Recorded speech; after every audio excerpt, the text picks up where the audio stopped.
Kemacetan parah saat jam-jam kerja di pertigaan Jalan Baru Cikeas, Kecamatan Gunung Putri, Kabupaten Bogor menjadi perhatian Provos Satuan Brimob Resimen 1 Pelopor yang bermarkas di Jalan Baru Cikeas, Cimanggis, Kecamatan Gunung Putri, Kabupaten Bogor.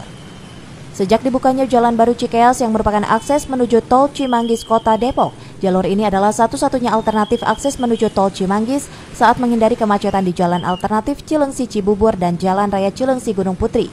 Hingga kemacetan di pertigaan Jalan Baru Cikeas pun tak terhindarkan. Apalagi di Kecamatan Gunung Putri merupakan daerah industri yang banyak dilalui kendaraan milik perusahaan.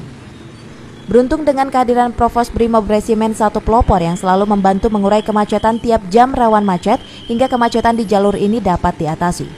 Tugas seorang anggota Polri yang Brimob sesuai dengan tugas bahwasanya kemacetan yang ada di pertigaan Jalan Baru Cikeas ini sangat tidak memungkinkan, makanya kita sebagai anggota Polri yang Brimob akan mengurai kemacetan. Apalagi di wilayah pertigaan Cikeas Gunung Putri ini sangat rawan kemacetan. Karena wilayah Gunung Putri ini adalah wilayah industri. Sekarang alhamdulillah tidak macet lagi, Pak. Kita bersyukur banget. Brimob bisa membantu masyarakat di sini. Kita bersyukur alhamdulillah kehadiran Bapak Brimob di sini, apalagi warga baik-baik.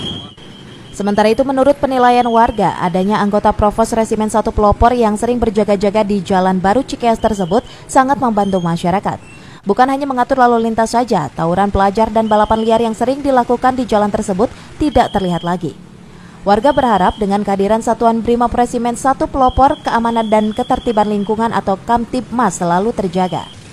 Dari Gunung Putri, Kabupaten Bogor, Edi Junaidi melaporkan untuk Dinamika.